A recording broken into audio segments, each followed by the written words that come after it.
Ang alamat ng pinya. Ang alamat ng pinya.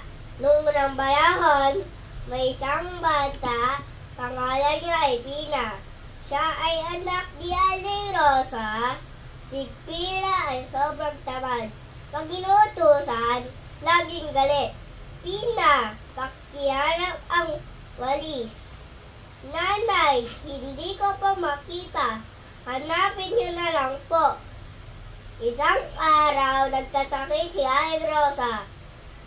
Pina, pakihanap ang kawali at magluto ka ng lugaw. Nanay, hindi ko pa makita. Asan po nakalagay? Ay, naka Pina! Sana magkaroon ka na maraming mata para makita mo lang hinahanap mo. Biglang nawala si Pina. Isang araw, may tumubong bunga sa tapat ng bahay. Hugis ulo, maraming mata. Nakita ito ni Aling Rosa at naalala niya ang sinabi niya kay Pina. Tinawag niya itong pinya. Ito ang alamat ng pinya. Salamat po!